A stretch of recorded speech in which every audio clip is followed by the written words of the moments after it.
Eh ben bonsoir à tous. Alors on a déjà un petit peu commencé, tant pis pour le retardataire, vous avez qu'à être là. On a commencé simplement en discutant de ce qu'on attendait un petit peu du sujet de ce soir, à savoir packager les assets, à quoi ça sert, est-ce que c'est intéressant et comment le faire. Alors parmi tout ce qu'on a pu soulever comme idée, il y avait la question de la sécurité, la question de la compression, et puis d'organiser un petit peu son architecture. Et c'est vrai que moi j'avais relevé, je pense que c'est vrai quand même, que au tout début, les premiers jeux, on s'embêtait pas à mettre tout ça dans une archive, on avait tous les fichiers sources directement, les fichiers de musique, les textures directement visibles, modifiables. On pouvait même faire des modes très facilement en les modifiant et en les remplaçant. Ça, c'est vrai qu'aujourd'hui, ça n'apparaît plus. Bah Alors, justement, si je posais la question, c'est parce que ouais. quand j'étais gosse, sur PC, je jouais à des jeux du genre Dune 2, Eye of the Beholder. Et comme j'étais sous DOS, bah, quand je voulais lancer le fichier, j'étais obligé de lister le répertoire. Je voyais très bien quel fichier il y avait et je voyais qu'il n'y avait pas de fichier image ou de fichier son. Ouais, alors parfois ça dépend des jeux, hein, parce que moi à l'inverse, je peux t'en sortir plein. Il y avait les textures directement au format bitmap qu'on pouvait regarder directement. Donc ça Après, c'est dépend des un jeux de petit peu des jeux. 90 hein, dont je parle. Ouais, oh, il y en a toujours eu, hein. Hmm. Mais moi pareil, hein, il y a des jeux de 90 où je modifiais directement les textures, hein.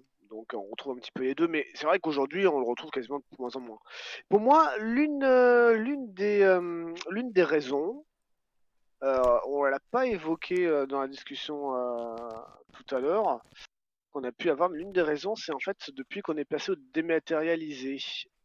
Pourquoi? Parce que les algorithmes de téléchargement, alors quand on télécharge un jeu, on vient de l'acheter, on le télécharge, on va voir tout télécharger, il n'y a pas y a pas de magie.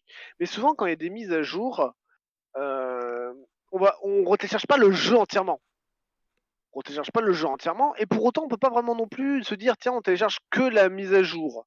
Parce que parfois on se dit merde, il y a un gros téléchargement alors que la mise à jour elle était vraiment minime, il y avait quand même pas autant de contenu dans la mise à jour. Parfois c'est le cas parce que on télécharge des assets en avance avant la sortie des features pour que tous les clients les ont, mais parfois on a des téléchargements de 300, 400 mégas, voire 1 giga juste pour un tout petit bug de corriger. On comprend pas pourquoi est-ce qu'on télécharge autant pour juste un petit bug de corriger. L'une des explications, elle vient en fait des algorithmes qu'il y a qui sont utilisés pour télécharger et télécharger uniquement ce qui a été modifié dans un fichier. C'est-à-dire qu'il y a la même chose par exemple sur Itch. Moi j'en ai parlé plus d'une fois d'utiliser l'outil, je crois que c'est Butler que ça s'affiche, enfin ça s'appelle Butler sur Itch. Je sais pas si vous connaissez. Hmm, ça me dit rien, Oui, je crois. C'est un outil en ligne de commande de Itch qui permet en fait d'uploader son jeu non pas en utilisant simplement l'interface où on décide d'uploader son jeu, mais avec ce système-là, ça va, ça va en fait analyser, Butler va analyser en fait les fichiers et du coup en fait le fichier va être découpé en certains blocs qui vont être hachés et du coup, quand on veut ensuite le re-uploader, quand on veut re-uploader son jeu, il va comparer pour chaque fichier euh, les blocs et avec les hashes par rapport aux anciens hashes, quels sont les hashes qui ont changé, pour savoir quels sont les blocs qui ont changé. Et il ne va uploader que les blocs qui ont changé de façon à minimiser le téléchargement.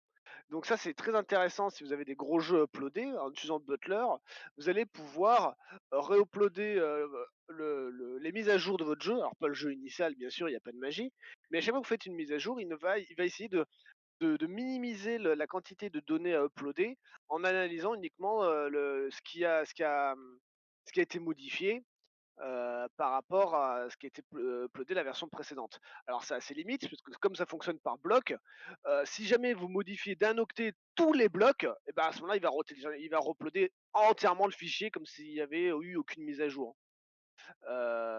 Donc bon, ça a ses limites, mais ça ok. marche dans la plupart du temps pas trop mal. Et ça, c'est la même chose d'un point de vue de téléchargement.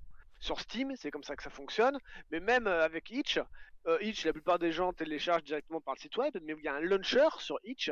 Et si vous installez le launcher et que vous téléchargez votre jeu via le launcher, vous remarquerez qu'après le premier téléchargement, quand il y a des mises à jour, bien pareil, vous retéléchargez pas le jeu en entièrement, vous retéléchargez que les portions du jeu qui ont été modifiées, exactement comme n'importe quel launcher, comme Steam, ce genre de choses. Donc là-dessus, pour moi, l'un des gros intérêts de compacter toutes ces ressources dans un seul fichier, c'est qu'on optimise en fait le découpage. C'est mieux de découper un seul fichier en petits blocs et créer des haches pour chaque bloc, plutôt que d'avoir plein de fichiers avec plein de haches différents et à chaque fois retélécharger fichier par fichier. D'autant plus que, pareil, télécharger plein de fichiers à quantité égale, c'est moins performant que télécharger un seul fichier. Pour des raisons d'ouverture de fichiers, fermeture du fichier, et cetera, et cetera. Donc je pense que l'une des raisons pour laquelle on utilise des archives, c'est ça, c'est la dématérialisation. Et à ce moment-là, ça veut dire 2 choses, d'une part, il n'est pas nécessaire de compresser son archive, donc une archive qui contient toutes les assets n'est pas forcément compressée et ça ne résout absolument pas le problème de la sécurité. Est-ce que les gens peuvent, lire mon fichier d'assets qui contient toutes mes assets pour les décortiquer. Et là-dessus, sur la sécurité, je pense moi que la sécurité, ça reste quand même un peu un épouvantail, une solution, enfin plutôt un problème qui est insoluble, surtout quand on est sur un jeu par exemple solo, dans le sens où les assets, elles doivent être lues par le jeu. Donc même si on met ça dans un archive qui est chiffré, il faut que l'exécutable, il ait la clé pour le déchiffrer parce que sinon il pourra pas lire les fichiers du jeu. Donc s'il contient la clé, ben, il suffit au pirate d'ouvrir au format binaire le, le, l'exécutable, l'analyser, retrouver la clé, et puis il arrivera à lire les archives. Donc en réalité, ça complexifie le travail, ça le rend impossible à un néophyte, ça c'est clair. Un néophyte qui comprend pas grand-chose au format de fichier, au chiffrement, au décryptage, il n'arrivera jamais à le faire. Mais bon, maintenant, surtout en 2020, il suffit qu'il y en ait un seul qui arrive à le faire et il pousse tout ça sur internet et après n'importe qui peut récupérer les assets. C'est un truc assez rigolo. Vous cherchez des assets, gratuites, en particulier moi je cherche beaucoup en 3D ou autre, c'est fou le nombre d'assets que je vois qui sont en fait des exports de jeux vidéo commerciaux. Il y en a plein. Il y en a plein. Bah, oui, il suffit qu'il y en ait un seul qui arrive et puis après n'importe qui peut y avoir accès. Donc honnêtement, la sécurité, je trouve que c'est un peu un faux argument. Ça sert à rien de vouloir à tout prix sécuriser, ses assets, vous n'y arriverez pas. Vous trouverez forcément qu'un spécialiste, du décryptage, qui va y arriver et potentiellement en un temps record. Oui, moi, ce que Donc j'avais retenu, c'est qu'il valait mieux avoir une bonne licence pour protéger les assets que vouloir les crypter ou je ne sais quoi. De toute façon, ça sert à pas. ben, ouais, c'est clair, je vais dire là-dessus, il suffit de voir également, le système de piratage des jeux, hein. On a toujours il y a ça existe toujours, hein, des systèmes qui empêchent les jeux d'être piratés et on se rend compte que même ça marche pas. Alors pourquoi est-ce qu'ils continuent d'être utilisés par les grands éditeurs? Bah, parce qu'en fait, ce que essayent de faire les sociétés, de protection des jeux vidéo, c'est pas de rendre le jeu vidéo, inviolable, c'est de le rendre suffisamment difficile à casser pour que le temps nécessaire soit de quelques semaines. Or, un jeu vidéo, il se vend, il fait son gros chiffre d'affaires dans les premières semaines.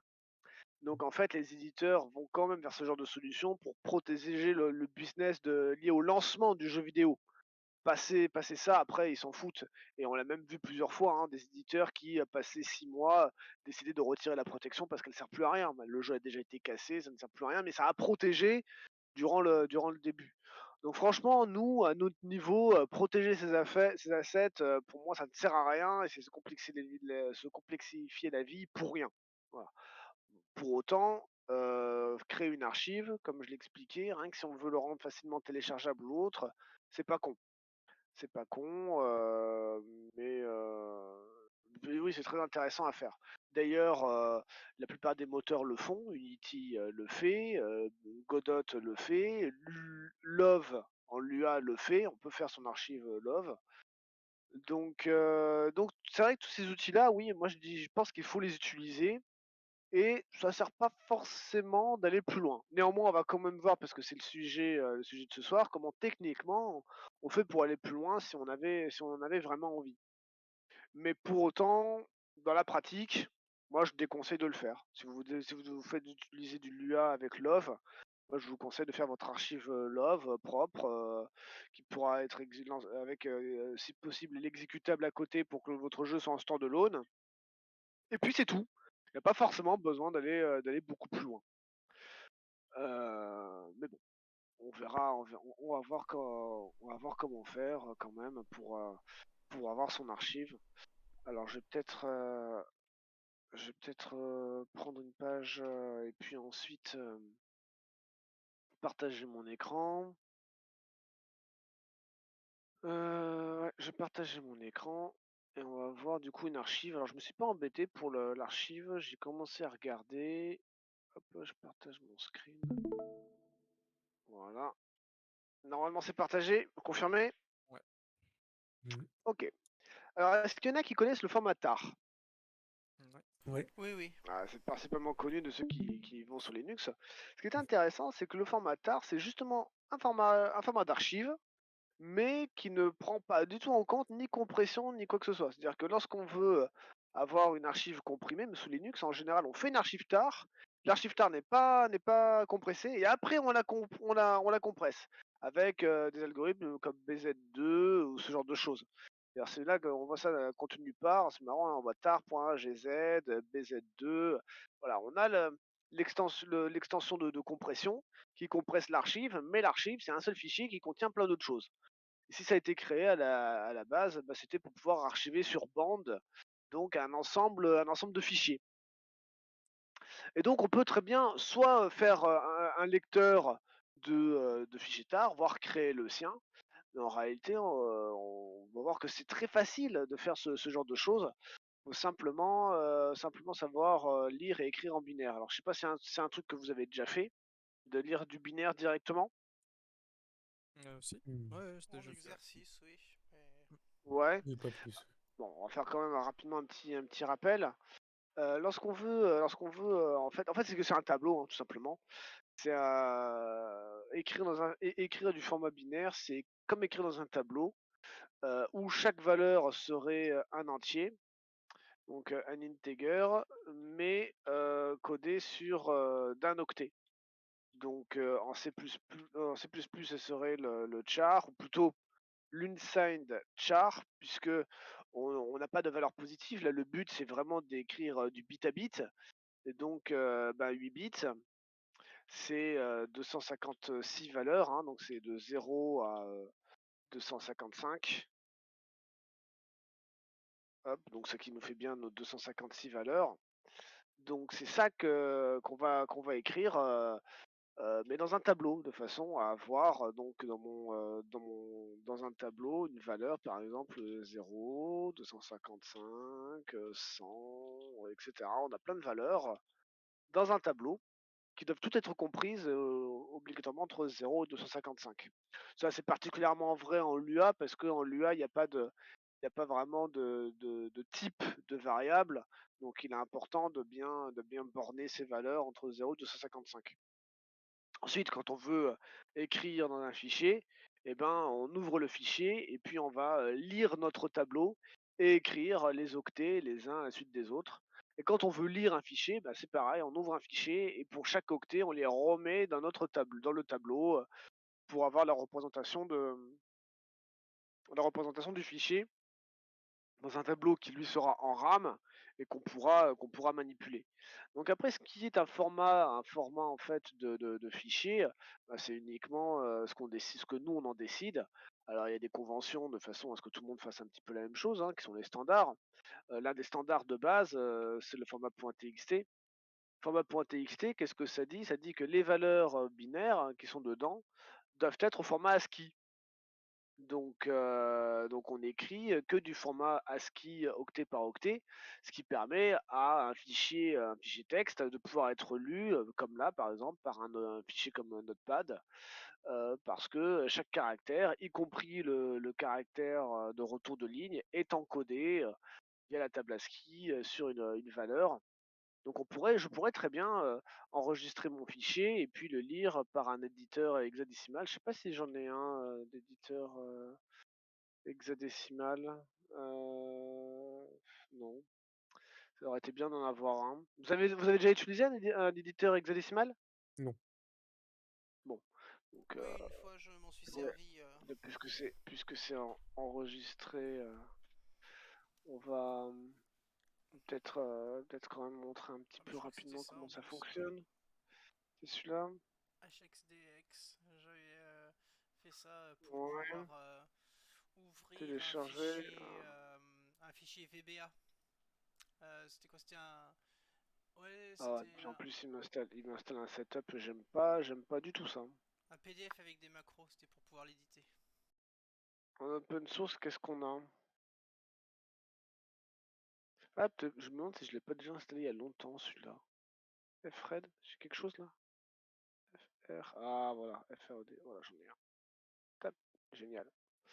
Donc, bah, on va ce petit fichier là, voilà, que j'ai écrit. Si je mets par exemple, là je vais nous faire un autre, je vais faire un simple hello world. Hello, espace, world. Voilà, je vais l'enregistrer dans temp. Je vais, hop, on va l'appeler test.txt. Ok. Et ici, fichier, ouvrir, c'est temp test. Voilà. Et donc là, on a en fait donc nos valeurs écrites donc au format. Ah oui, là c'est du format hexadécimal. Du format hexadécimal. Donc 48, c'est pour le H. Donc je sais pas si on doit pouvoir le lire bon, au format décimal, on s'en fout un petit peu. C'est vrai qu'on utilise très très souvent le format hexadécimal parce que l'avantage c'est que les valeurs de 0 à 255 s'écrivent seulement sur deux emplacements, deux digits. Le 255 ça s'écrit FF, donc c'est très facile à lire visuellement. Donc après, il suffit par exemple de prendre la table ASCII. Hop, je pense qu'on doit avoir. Non, est-ce qu'on peut avoir quelque part une table ASCII? Allez, ça serait bien. Voilà. Non? Si. Voilà, là il y a une table ASCII. Donc voilà, donc code en base. Donc nous on est en base 16. Là, on est hexadécimal. Donc on a le 48. Donc si on va au 48, qui est ici, on voit que c'est la lettre H qui est bien le H de notre Hello World. D'ailleurs, c'est bien foutu parce qu'ici, lorsque je clique sur 48, il me met bien la représentation en ASCII de mon H. Et on voit que l'espace, bah, lui, il est codé sur la valeur 20. Et la valeur 20, on voit que c'est dans les caractères spéciaux. On doit voir ici. Hop, voilà. Le 20, c'est l'espace. Et en fait, il y en a plein d'autres. Les retours chariots, par exemple, ce genre de choses. Donc on peut ça, c'est voilà, c'est simplement une convention. Si tout le monde la respecte, ça permet d'avoir des fichiers lisibles par n'importe quel fichier. C'est là que justement on a le côté propriétaire qui rentre, c'est qu'à un moment donné, si vous décidez d'avoir votre propre convention, eh ben vous quittez le standard, vous allez donc créer votre propre format pour votre fichier. L'intérêt de savoir s'il y a un intérêt ou pas, moi je trouve qu'il n'y en a pas beaucoup. L'un des intérêts, ça peut être pour la sérialisation. C'est-à-dire que si vous avez une structure de données propre à votre jeu, ça peut être intéressant de le sauvegarder en l'état pour pouvoir le recharger en l'état. C'est-à-dire que si vous prenez, si vous avez une structure de données, alors c'est particulièrement vrai par exemple si vous avez un programme qui est écrit dans un langage de bas niveau comme le C ou le C++, parce que vous utilisez des classes et des structures. Et lorsque vous avez par exemple une classe weapon avec dedans, vous avez par exemple une valeur sur un float avec par exemple on va avoir les damage, on va avoir une valeur qui est donc la vitesse d'attaque, etc., etc. on se rend compte que en fait, ce genre de choses est écrit dans la mémoire directement et que une mémoire, c'est rien d'autre qu'un tableau. C'est-à-dire que là, un float, c'est codé sur 4 octets.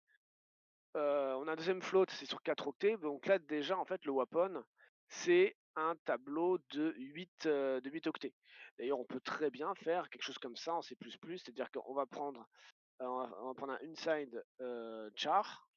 Voilà, alors une signed char array, hop, égale, et je fais un cast, donc vers le pointeur, de l'adresse mémoire par exemple, si on va dire que, alors faut d'abord créer la variable, hein, bien sûr. Si je fais weapon, c'est plutôt l'inverse. Weapon 1, ou plutôt sword, par exemple. C'est plus parlant comme nom de variable. Voilà, j'ai une arme qui s'appelle sword.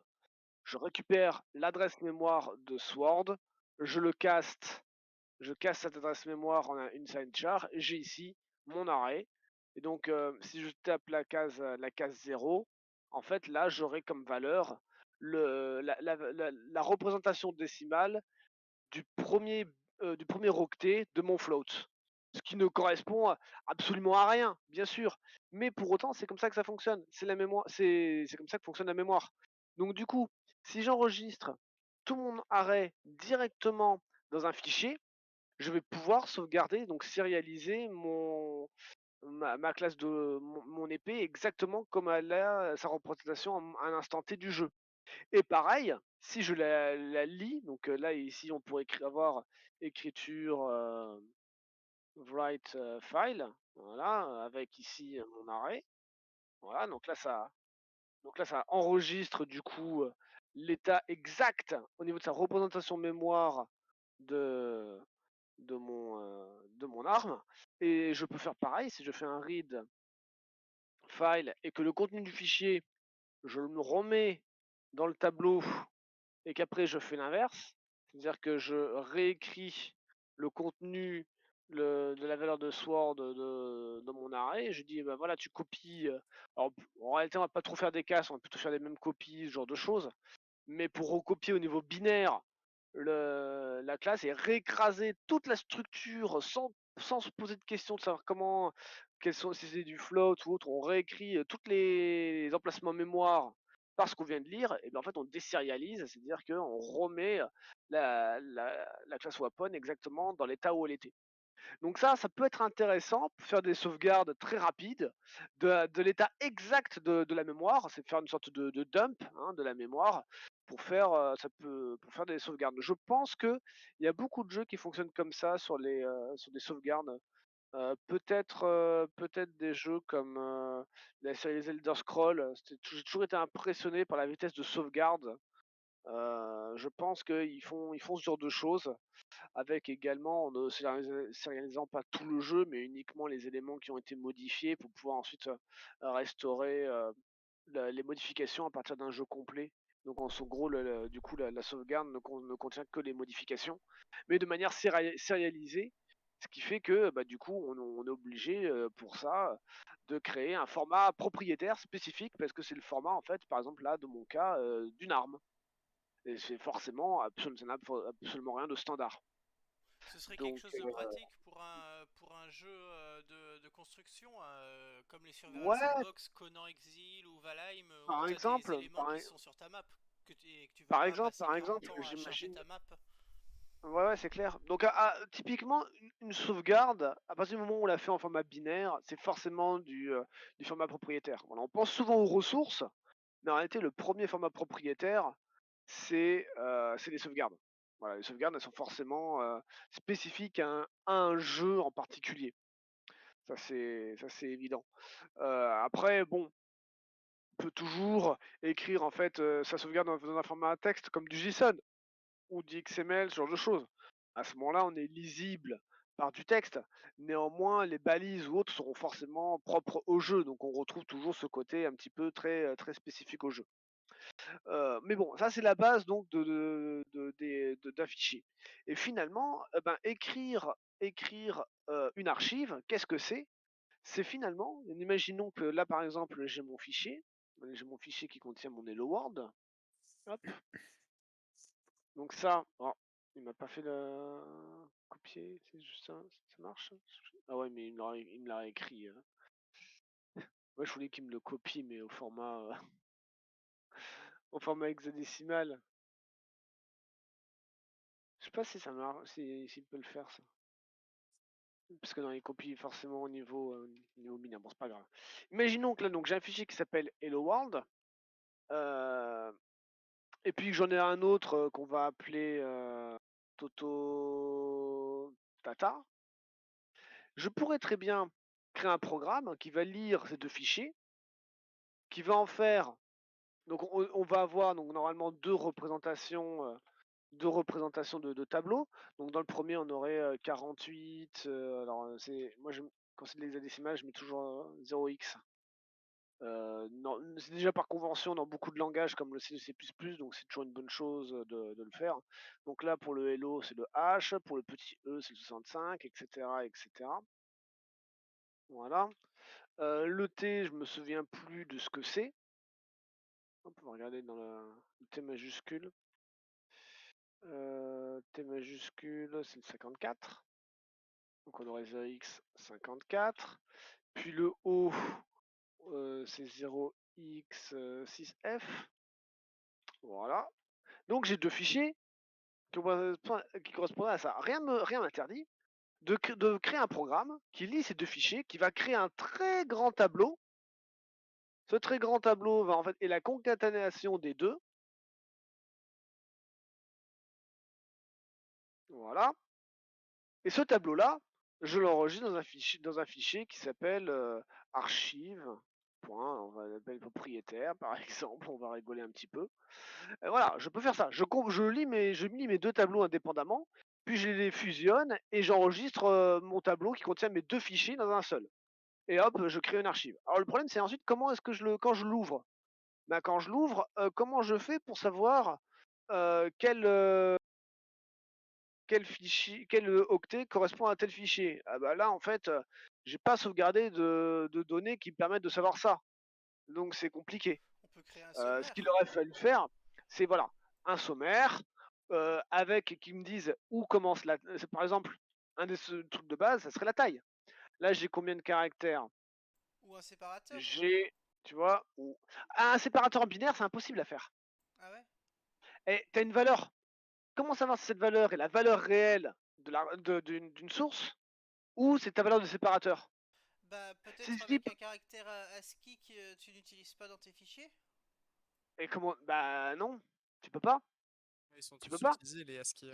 Ils sont tous utilisés. C'est la norme. D'autant plus que là, on est sur de l'ASCII.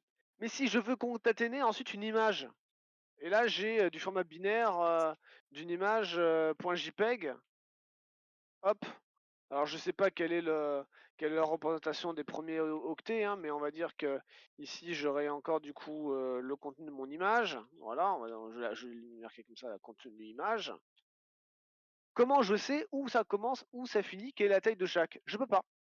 Donc l'idée, ça pourrait être de dire, eh ben, je commence. Le premier octet, c'est la taille des éléments qui vont suivre. Par exemple, là, je sélectionne tous, je vois que j'ai 11 éléments sélectionnés. Donc 11, ça s'écrit 0xb, 0b. Voilà. Hop, je mets ensuite mes éléments là. Ensuite, j'ai la taille, la Toto Tata. Ça, c'est combien? C'est 9. Donc j'aurai 0x 09. Hop. Puis ensuite, je mets mes fichiers. Voilà.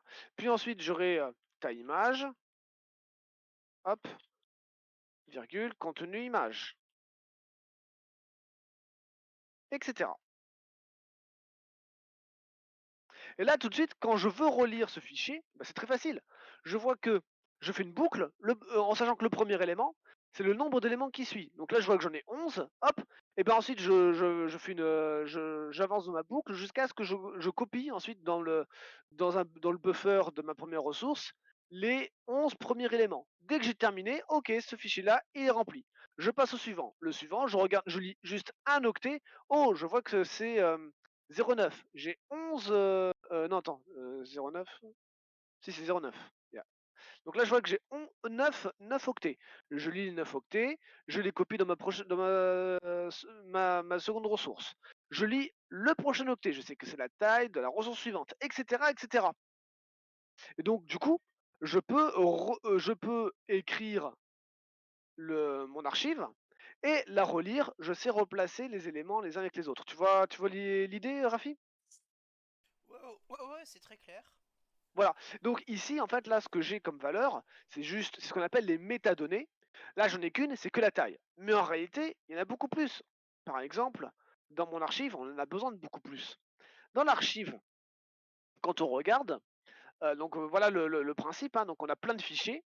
Hop, il va tous les concaténer dans un seul fichier qui est l'archive, qui après peut être zippé ou pas. Nous, on va simplement s'arrêter là. C'est cette partie-là qui nous intéresse, créer une archive de différentes ressources. Donc on voit qu'il y a un en-tête, déjà. Il y a un en-tête, c'est-à-dire que là, on a vu qu'il y a... Je vais faire des tabulations pour mieux voir. Hop. Là, ça, c'était notre format d'archive. Donc, on a chaque ligne, c'est un fichier. Et le premier élément, c'est la taille du fichier. Mais ici, en fait, on pourrait avoir d'autres éléments, ce qu'on appelle ici un header, avec des propriétés propres à l'archive en cours. Et c'est ce que contient ici je crois, le format d'en-tête des fichiers TER est le suivant. Ah, quoique non, peut-être même pas. Peut-être qu'il n'y a même pas de header. Non, il n'y en a pas. Il n'y en a pas. Donc, il n'y a pas de header. En fait, ici, là, j'ai juste un header. Là, on avait notre taille, qui est notre header à nous, qui ne contenait que la taille. Et l'idée, dans un fichier archive, c'est qu'en fait, il y a un header pour chaque fichier à l'intérieur. Et le header, lui, il est de taille fixe. Il est obligatoirement de taille fixe. Ce qui fait que quand je commence, là, on savait par exemple que j'avais un octet à lire, c'était ma taille. Là, on sait que j'ai X octets à lire, c'est mon header. Et la taille doit être marquée quelque part. Alors oui, c'est en archive, c'est des blocs de 512 octets. C'est-à-dire que ici, de là, on va dire à là, ça doit être des blocs de 512 octets. Donc là, typiquement pour un Hello World qui contient que en fait 11 valeurs, non, je n'en aurais ici 512. 2 fois 250, 512. Et ce serait rempli que par des zéros. Ici, on aurait potentiellement, comme c'est une image, en général ça fait un peu plus de 512 octets, on aurait donc plusieurs blocs de 512. Voilà, c'est comme ça que fonctionne le format TAR. Dans le header, donc qui est de taille fixe, on voit que, d'ailleurs je sais pas ils disent pas quelle est la taille de l'entête. Non. Mais ceci dit, on a la taille de chacun des éléments. Le premier, Avec la position, t'as ouais, l'information. donc du coup par la position de la taille, ce qui est très facile du coup de connaître la taille totale du header. Nous on avait dit qu'on avait mis la taille du fichier, et ben dans l'archive, ce qui met en premier c'est le nom du fichier. Bah ouais, parce que là en fait, on a des fichiers, on connaît leur taille, mais on ne sait pas ce que c'est. Est-ce que c'est un fichier de texte? Est-ce que c'est une image? On n'avait que notre taille dans notre exemple à nous. On perd toutes les autres informations. Donc il faut les retrouver. C'est ce que fait donc le formateur. Il enregistre toutes les métadonnées. Donc on a le nom du fichier. Il sauvegarde également les permissions des fichiers. Il faut rappeler qu'à la base, on est sur un système Unix. Pareil, le propriétaire, c'est-à-dire le compte utilisé qui a créé le fichier, qui peut être utilisé voilà, dans le format étendu, il est totalement utilisé, ou le groupe. Là, voilà, on a enfin la taille. Donc là, on a la taille du fichier en octets. La date de création de dernière modification du fichier, qui est au format time. Un checksum aussi, de façon à ce que une fois qu'on va lire le contenu du fichier, on pourra le comparer, on pourra faire le checksum du fichier et le comparer avec le checksum qui est dans les headers pour savoir s'il n'y a pas eu de corruption de données, etc., etc. Voilà. Donc effectivement, bon, là c'est le header du tar, mais on voit qu'en réalité c'est pas très compliqué. Il y a plein de, la plupart des éléments du header sont relativement simples. On a également le type de fichier, bon ça c'est simplement une énumération, j'imagine. Et puis après, il y a le fichier, en bloc de 512. Et dès que c'est terminé, hop, on repart sur un nouveau header. Et c'est tout. À ce niveau-là, est-ce que vous avez des questions? Ouais. Par exemple, un formatar, ça serait intéressant pour du jeu vidéo ou pas? Pour toi? Un formateur? J'ai pas compris. Passer avec des fichiers en version compressée tar, ça serait intéressant ou pas? Il y a un intérêt Je, derrière? je ne sais pas du tout. Je t'avoue que par exemple, si je prends moi mes projets sur Godot, je prends Davus par exemple, Windows, tu vois, c'est des fichiers PCK. Et je me demande même, est-ce que ça se, est-ce que ça se dézip? Non, lui, donc c'est pas du standard. Mais il y a beaucoup de jeux qui peuvent utiliser du standard. Ça peut être du zip, ça peut être autre chose. Bon là, du PCK, c'est un autre format, donc un peu propriétaire et propre à Godot. Mais en réalité, on peut utiliser ce qu'on veut. Là, j'ai pris tard parce que je trouvais que la page de Wikipédia était relativement bien faite sur le tard. On peut le comprendre très facilement. Il y a tout ce qu'il faut, en fait, pour en faire soi-même sa propre implémentation. C'est pas très compliqué à faire. En fait, je disais par rapport à tar, dans le sens où, est-ce que c'est rapide à déchiffrer et cetera? Enfin, à déchiffrer, à récupérer les données? Ouais, alors bah, la récupération des données, là j'ai envie de dire, ça dépend encore du Parce que là, format tu que tu là, utilises. j'ai l'impression que tu es obligé de lire quand même tout le fichier pour récupérer, si tu veux une image Euh, qui se trouve dedans, oui, bah, tu es obligé de alors lire un peu t tu oui, pas de oui et lien en non. disant, Oui et non. Pourquoi? Parce que ce que tu peux faire, après, c'est vrai que si tu veux lire n'importe quel, tu veux lire n'importe quel fichier de n'importe quel type d'archive, que ce soit du tar ou autre, ils vont tous fonctionner comme ça. Il te faut toi un index. Donc l'idée, ce serait de lire uniquement les en-têtes. Une fois que tu connais l'en-tête, tu connais la taille du fichier, tu sais passer directement à l'en-tête suivant. «Eh beh, Et à partir de là, tu vas lire tous les en-têtes.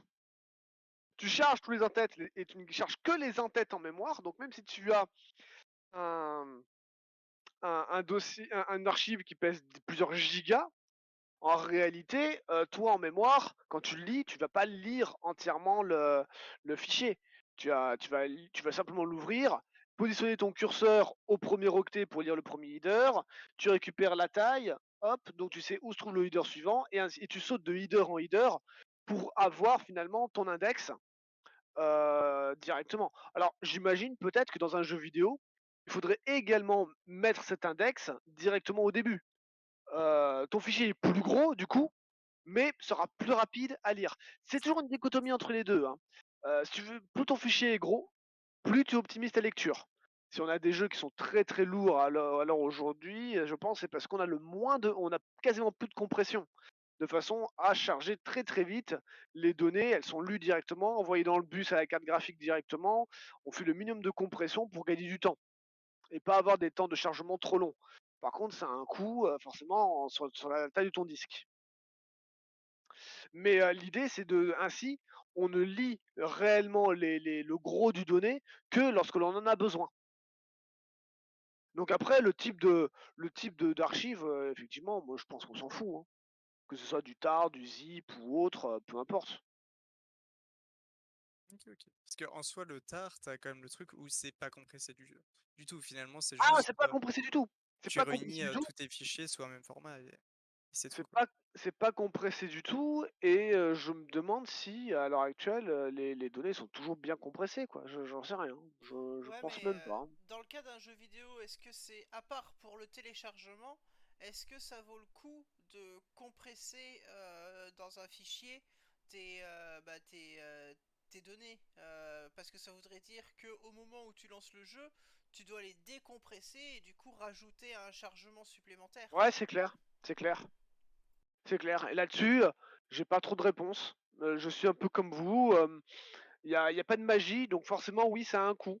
Est-ce que ce coût est intéressant de le payer ou pas? Peut-être même que ça dépend du jeu. Peut-être que dans certains jeux, c'est plus intéressant, de pas avoir de compression et dans d'autres jeux, c'est plus intéressant d'avoir de la compression. Je sais pas trop, je sais pas trop.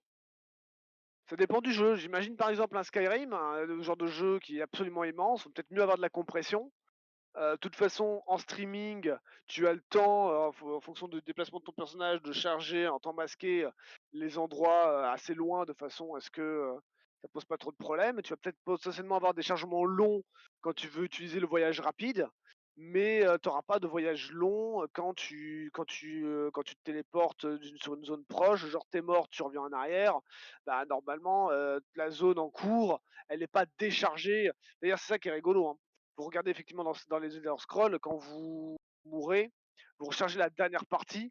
Si vous avez sauvegardé un endroit qui est proche dans la position où vous avez quitté et arrêté la partie, parce que vous êtes mort ou autre, vous remarquez que c'est très rapide. Ah oui. Parce que en réalité, la zone du jeu n'est pas déchargée il décharge pas la partie en cours pour recharger la sauvegarde. Non, il garde toujours la base du jeu en mémoire et ne charge ou décharge que les modifications qui sont faites par rapport au jeu de base, qui permet d'avoir des temps de chargement assez courts et de sauvegarde assez courts aussi.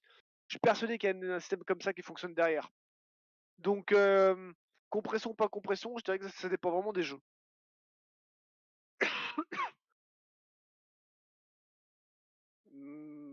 Voilà. Est-ce que vous avez d'autres questions là-dessus? Non, bon, c'est tout. Non, pour moi ça va. Ok, parce que le gros problème ensuite d'avoir une archive, c'est en fait au niveau du code. C'est là où on commence à rentrer dans le truc pas très sympa. Quand vous créez votre jeu, vous chargez par exemple un sprite, vous chargez donc un objet qui s'appelle mattexture.jpg. Et donc dans votre code, vous avez le nom du fichier. Mais une fois que vous avez dit ça y est, mon jeu est prêt, vous en faites une seule archive, vous envoyez l'archive. Alors oui, vous avez l'archive, oui, vous avez les données. Mais votre code, lui, il était prévu de lire mattexture.jpg. Comment est-ce qu'on fait maintenant? Alors on va réécrire entièrement le jeu, une version de développement, puis une autre version qui utilise une archive pour pouvoir lire le fichier. Ça devient tout de suite beaucoup plus compliqué. Surtout que même si vous savez charger une archive, même en Lua, vous savez retrouver les fichiers, vous faites comment pour l'envoyer à un sprite? Ah, vous avez un problème technique en fait. Non, vous avez déjà réfléchi à ça? Bah, après, oui, oui, très clairement, oui, et t'as plein en l'UA, il faut lui passer un fichier, après Eh oui. on lui peut passer un stream, hein, en l'UA, je crois. Alors, Oui. en fait, l'idée, il y a deux Avec choses. Love en tout cas. Avec Love, Avec Love, je veux dire. si on va sur Love en Lua, on prend par exemple, moi je veux la doc. Wiki C'est où en la haut, doc? le point vert wiki. Wiki, merci. Alors, par exemple, je crois que c'est dans Images, où on a le chargement des fonctions. Dans Euh, Graphics que tu peux charger les images. dans Graphics. C'est love.graphics pour ouais. Ouais, on a. Descends. Qu'est-ce qu'on a? Ah non, c'est là. Voilà, là t'as les drawings, donc toutes les primitives. Ouais, mais pour Ensuite, charger ton fichier. Pour là, charger ton descends, fichier. descends. Là t'as la création, tu Ouais. fais les Ah, canevas, new voilà. image. Et Ah, ça c'est intéressant. New array image. Non. Euh... A table containing file path to image, file data, ou compressed image data. Donc effectivement, si on lui passe là, ouais, comme là par exemple, on lui passe des noms de fichiers, ça marchera jamais. Ça marchera jamais avec une archive. Il faut lui passer à ce moment-là une image, il faut lui passer, nous, ce qu'on est capable de lire, c'est-à-dire notre format, nos valeurs binaires. il Or, y les a, binaires, c'est un tableau. Donc, il y a il un faut lui truc passer le tableau. qui est dans Love Graphics cette C'est fois-ci. ça. Dans Graphics, Non, dans Love Image, je crois que c'est ouais, Love je crois que Image. que C'est c'est image. On euh, a, voilà. Par exemple, Image image Data, data, voilà, c'est ça. raw, decoded, image data. Donc là, en fait, un image data, c'est vraiment ça. C'est-à-dire que c'est notre nos pixels. Voilà, c'est nos pixels. D'ailleurs, on voit bien l'exemple. Là, on le lit depuis une image. On récupère les pixels directement. Là, depuis un fichier. Mais comme on aurait écrit notre propre lecteur d'archives, on est capable de récupérer ces pixels depuis notre archive. À ce moment-là, on a notre image data et on peut recréer notre sprite à partir de l'image data. C'est comme ça qu'il faut faire. C'est quand même beaucoup plus complexe que simplement utiliser la lecture de fichiers. Mmh. Alors je crois qu'il y a quand même, je sais plus, je l'avais vu, je sais qu'il y avait un Que système cherches-tu? en Love pour monter. Il y a une recherche. Oui, là, voilà.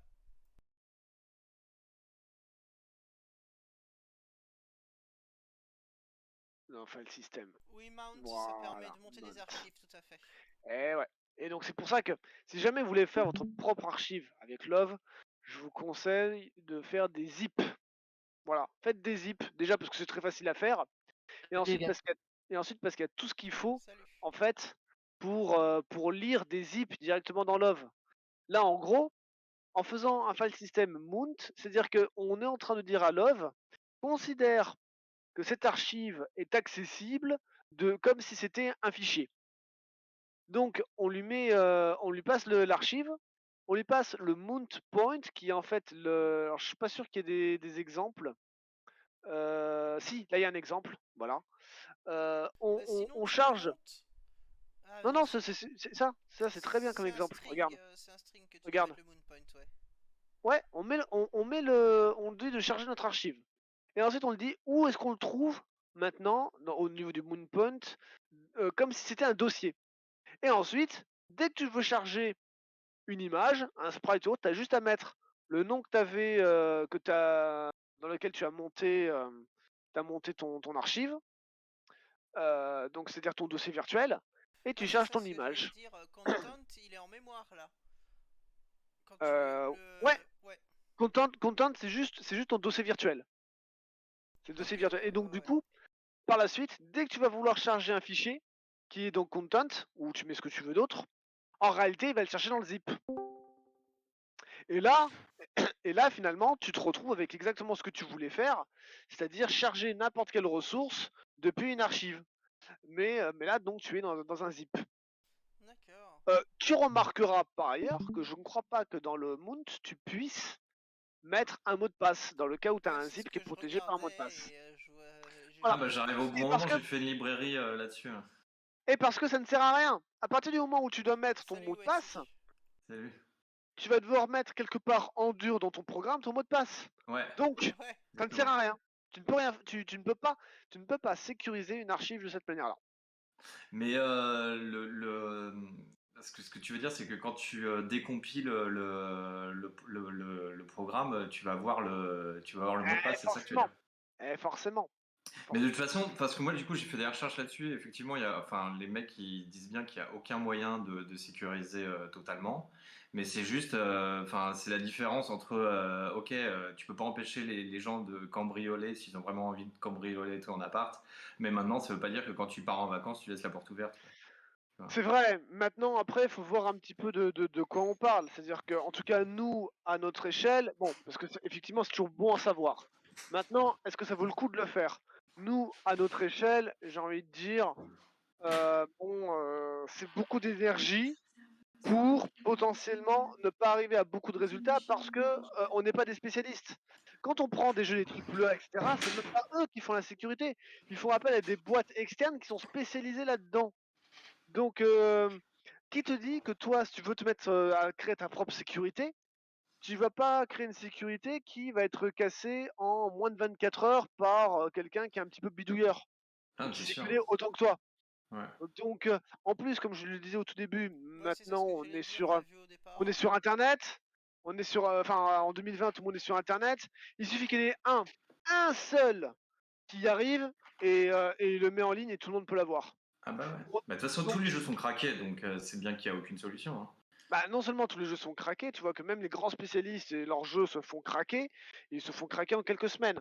Donc c'est ce que je disais au tout début, l'intérêt finalement de ça, c'est juste de protéger le lancement du jeu. Voilà, on peut pas protéger un jeu, tout ce qu'on peut faire c'est protéger le lancement du jeu. Protéger le lancement du jeu quand on fait appel à des sociétés tierces qui coûtent très cher. Nous, à notre niveau, Moi, je pense honnêtement que c'est se tirer une balle. On aura beaucoup plus de meilleurs résultats, même en vendant un jeu, en créant une communauté, et les gens sont bien plus bienveillants qu'il n'y paraît. Je suis sûr que même pirater, des gens seraient capables de payer un jeu Ouais. s'ils savent que, bah, voilà, que tu es tout Oui, bien seul ou sûr. autre, Et puis, à donc mon avis, c'est exactement comme dans la musique, c'est-à-dire que le piratage, en fait, ça porte préjudice aux gros, mais ça aide les petits. il y a un Parce peu de que ça sans ça, aussi, en c'est fait, tu vrai. te ferais beaucoup moins connaître. Mmh. Ouais, C'est ouais, vrai que, ouais. on te passe un jeu vidéo, il est sympa et tout, tu te Mm. dis: «Ah ouais, mais il est C'est fait de la par un mec tout diffusion, ouais. seul». Mm. Tu as presque envie de l'acheter ou de lui faire un don, tu vois? C'est vrai qu'il y en a Mm. même beaucoup comme ça, ils ont pas forcément de jeux qu'ils vendent, ils vont avoir une page Patreon ou n'importe quoi, pour se faire rémunérer à côté et ça marche. Mais là, À on notre parle niveau, de protéger le jeu pour le piratage ou protéger le jeu pour protéger le code et les assets graphiques, la musique, ah, etc. c'est la même chose, c'est la même chose. Bah, au Pas début, on exactement. parlait Bah, des différentes possibilités du fait de compacter. Il y avait la question de la protection qui a été évoquée. Il y avait la question également des performances. Et du coup, on a répondu à cette question avec le fait que, bah, par exemple, quand ton jeu est sur Steam ou sur une plateforme, que tu fais une mise à jour, tu ne retélécharges pas tout le jeu. Ouais. mais pour la question de la sécurité, comme tu disais, entre les assets ou lancer ou pirater le jeu, c'est-à-dire pouvoir le lancer, c'est exactement la même chose. C'est-à-dire qu'un jeu qui ne se lance pas, c'est juste parce que c'est le code qui est un script qui n'est pas accessible. Alors que protéger les assets, c'est des assets qui sont pas accessibles. Or, d'un point de vue technique, les deux, c'est la même chose, ce sont des fichiers. Donc, ça se protège exactement de la même manière. D'un point de vue technique, il n'y a aucune différence. Ouais, ouais, ouais. Il n'y a aucune Mais différence. ouais, ouais. Ah, c'est juste, je me posais la question parce qu'il y a au niveau voilà, des droits d'auteur, etc., il y a t'as envie de protéger. Enfin, je veux dire, protéger le code, c'est pas au niveau juridique, c'est pas exactement la même chose que de protéger des assets graphiques ou de la musique. Non, non, bien sûr, mais nous, ce qui nous intéresse, c'est la réalisation technique. Et on voit que la réalisation technique, elle est pas faisable.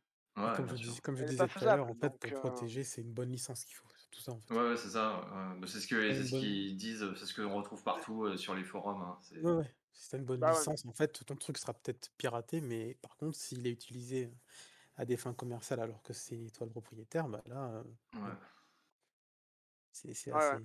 bon. C'est ça, Donc, la protection, elle est là, en fait. voilà. Après, donc, pour terminer donc, sur cette petite séance, moi, je pense vraiment que si vous voulez faire une archive, ce qui n'est pas forcément une mauvaise idée, comme on l'a vu au tout début, mais il faut voir Mhm. pour quelle raison, c'est une bonne ou une mauvaise idée. Mhm. Utiliser, en fait, éviter de réinventer la roue là-dessus, parce que c'est passer beaucoup de temps pour potentiellement pas de gain.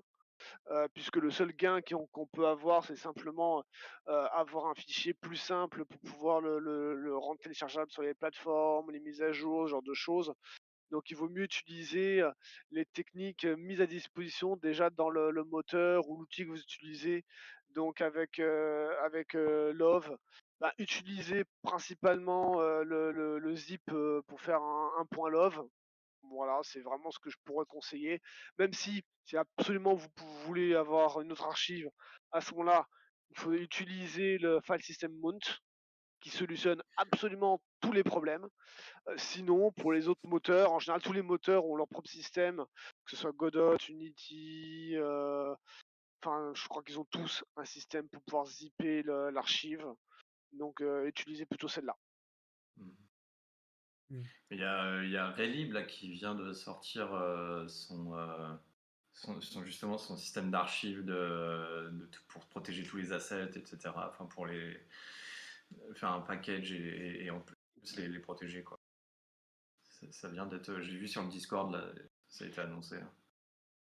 Est-ce que, Rafi, les autres, est-ce que vous avez d'autres Mm. questions par rapport à tout ce Moi, qu'on j'ai a une dit? Ouais, petite question totalement profane, parce que j'ai jamais vraiment utilisé Unity, par exemple. Je sais qu'il y en a qui connaissent un petit peu. Et est-ce que, ce dont on a parlé là ce soir, notamment quand tu as parlé là de l'hexadécimal, tu sais, pour, euh, pour encoder tout ça, est-ce que c'est lié au système là d'Unity des assets adressés là? Tu sais, les addressable assets. j'ai pas compris. Dans Unity, de ce que j'avais Ouais, lu, en fait, tu as un système pour les assets. un système d'assets qui s'appelle les addressable assets, ce qui te permet Ouais. en gros de, entre guillemets, charger un asset à n'importe quel moment du jeu via une adresse en fait. L'adresse Est-ce sur le que ça web? peut être lié Euh, à ça ou pas du tout? Peut-être, je sais pas, je connais pas assez bien Unity, donc je connais pas du tout quelle implémentation ils ont utilisé, mais Mhm. j'imagine qu'à partir du moment où tu as un fichier d'archive avec un index et que tu sais que ton fichier il est à tel endroit dans le Mhm. fichier, c'est très facile d'y avoir accès, ça c'est certain. Ouais. Ça c'est certain. Ça revient un petit peu à ce qu'on disait au tout début, avant la call, avec les maps et les unsorted maps qui sont des dash maps. C'est exactement pareil. C'est exactement pareil. C'est-à-dire que en fait là, le point d'entrée, c'est pas un hash dans ton tableau, c'est simplement un offset qui dit voilà, le fichier commence à telle position. Donc tu as juste à mettre ton curseur du fichier à telle position et tu lis sans avoir à lire l'ensemble du fichier. Enfin, l'ensemble de l'archive, quoi. Mhm. Après, Ok. est-ce que c'est ça qui est utilisé en Unity? Je sais pas. Je serais pas te dire, mais bon, vu les noms que tu me dis, on dirait. Après, faut creuser un peu Ouais, je plus, sais pas, quoi. ça m'a fait penser à ça, hein, mais Ouais, peut-être ça n'a peut-être. rien Je à connais, voir, je hein. connais pas du tout Unity, sauf un avoir, je sais pas. Et évidemment, notre spécialiste Unity n'est pas là ce soir, mais je sais que tu nous entends et que tu regarderas ce replay, alors on attend tes réponses sur la taverne. C'est qui l'expert Unity? C'est Nekia.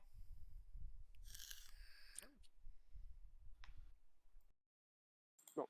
Je pense qu'on peut peut-être arrêter l'enregistrement là. Ça me va. Quelqu'un a quelque chose à ajouter? Merci. Ouais. Eh ben merci, Merci. c'était très intéressant. Et moi, ça m'a fait réfléchir, notamment sur le plan des sauvegardes. Sur le plan des sauvegardes, parce que forcément, comme j'ai une idée de projet de Survival Sandbox où il y aura de la construction et peut-être de la génération procédurale, ça risque d'être le, du coup ce que tu as évoqué tout à l'heure sur les sauvegardes, bah, ça m'a fait réfléchir et je pense que bah, du coup ce sera vers ça que je m'orienterai pour pouvoir avoir des chargements qui durent pas 40 ans en fait. Alors C'est attends, vrai. par contre, il y a juste un truc, tu fais du love, tu fais du Lua. Mais j'ai jamais dit que ce jeu serait fait en Lua. D'accord, ok. Parce qu'en Lua, ça, je sais pas si ça marche, ce genre de choses d'ailleurs. Parce que dans les langages typés, ça marche facilement vu que tu as une structure. Mais en Lua, je sais pas s'il y a des outils comme ça pour faire, pour parser des classes, enfin des structures. Oh. Je sais pas si ça existe. Bah sinon c'est du texte, tu utilises Gmatch et voilà. Ouais, je sais pas, qu'est-ce qui pourrait freiner l'UA à ce niveau-là? J'ai pas bien compris. Rien ne freine Lua. C'est ce que Bah je parce que pense, mais je veux bien en savoir. fait, je sais pas vraiment comment c'est organisé dans la mémoire. Je sais pas si les éléments ce qui sont côte à côte dans la mémoire, parce que tes variables sont côte à côte dans une table, c'est Mhm. pas sûr. Tu vois, quand tu crées une table et que tu rajoutes une nouvelle variable, tu rajoutes un attribut attaque, parce qu'en Mhm. mémoire, attaque est à côté De du, speed. du nom de l'arme, Mhm. bah, Ah qui non, irait pas forcément du tout même. ça c'est pas sûr, non. Ce qui fait que si tu peux pas, donc ça veut dire que tu peux pas le parser automatiquement, enfin tu peux pas faire un truc aussi simple que si c'était du C, où bah, tes variables donnent structure, bah tout est à côté, hein, donc Ouais, bah oui. Tu tu veux peux dire, directement le convertir, quoi. Là-dessus, je vous- connais vous- pas assez de l'UA, mais je pense qu'il faudrait peut-être regarder des articles sur la sérialisation Mm. en Lua, donc pas spécialement sur Love, Non, mais, non, Ah oui, mais euh, le, mais en lui, oui. mais le Lua en lui-même, pour Ouais, mais savoir comment. il y a beaucoup de librairies déjà faites hein, sur. ce que vous, ce que vous, Ouais. ce que vous dites, c'est qu'en l'UA, par exemple, les tables sont pas spécialement en mémoire. Enfin, les objets dans les tables sont pas spécialement contigus en mémoire, c'est ça? Pas forcément. Il me Dans semblait tout, que si, c'est le mais cas. c'est même Alors, l'intérêt des je tables dis, je d'ailleurs, dis, je dis pour pas moi. forcément, parce que ça dépend forcément de chaque langage de script. Mais en Mhm. général, dans le langage de script, c'est pas forcément continu en mémoire. Voilà. Parce que avoir quelque chose de continu en mémoire, ça nécessite de connaître la taille à l'avance pour l'allouer. Mhm. Or, dans les langages de script, on est fait particulièrement dynamique. Donc du coup, ça veut dire beaucoup d'objets qui sont parfois déplacés à des endroits différents dans la mémoire. Et ensuite, Oui, on les oui. rassemble via des pointeurs, ce genre de choses. Mais dans la mémoire en tant que telle, c'est pas forcément contigu. Mais donc a priori, Donc, il y aurait pas trop de raisons si tu fais une table dans laquelle, tu mets tes objets et où, cette table n'a pas vocation à trop bouger au niveau de son nombre d'objets dedans, il y a pas trop de raisons que ce soit pas contigu, si j'entends ce que ouais, tu dis. C'est plutôt le côté aucune idée. dynamique de la table qui fait que ça peut bouger Aucune parce que tu idée. dois réallouer de Au l'espace à chaque au fois. au aucune idée et d'autant plus Mmh, que je ne sais pas du tout s'il est possible, ne serait-ce que savoir s'il est possible de ouais, récupérer, au niveau binaire, mmh. le la mémoire de la table pour pouvoir la sérialiser telle quelle on lui a. Autant en C++, je sais le faire, ou en C pareil, hein, autant, sur les langages de plus haut niveau, Mmh. je pense tout simplement que ce n'est déjà à la base pas possible de récupérer la représentation de mémoire de la table. Ah Alors, si, si, j'ai une si, si. réponse, ça serait en fait, faut utiliser les métatables. Bah, alors un peu l'équivalent des classes, Mmh. les métatables, elles, ça marche, on peut les sérialiser, on peut les convertir en toString, donc à partir où tu as toString, c'est bon, tu es capable de la reconstruire, de ce que Ah je ouais, vois. mais les ouais. Attends, quand tu dis tous ouais, mais les tables aussi, tu peux le faire, a priori.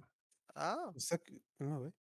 Enfin, tu n'as pas de méthode, proprement parler qui est déjà faite, mais tu peux le faire et j'allais dire autre chose, j'ai oublié. Oui, en fait, enfin, je sais pas si c'est lié à ça, mais quand tu printes, en fait, juste une table, par exemple, sans spécification, il te met l'adresse mémoire de la table. Est-ce qu'il y a Oui. peut-être moyen aussi de Ouais. voir, en voyant cette adresse-là, que ce soit une table ou une fonction d'ailleurs, c'est pareil, de voir si la contiguïté des objets en printant leur adresse mémoire comme ça? Bah, déjà, si tu as besoin de le récupérer, quand tu listes, si tu récupères un pointeur et que tu veux aller à ce pointeur-là, ça prouve que déjà tu pas contigu dans la mémoire puisque tu as un pointeur. Attends, j'ai pas pigé ta réflexion.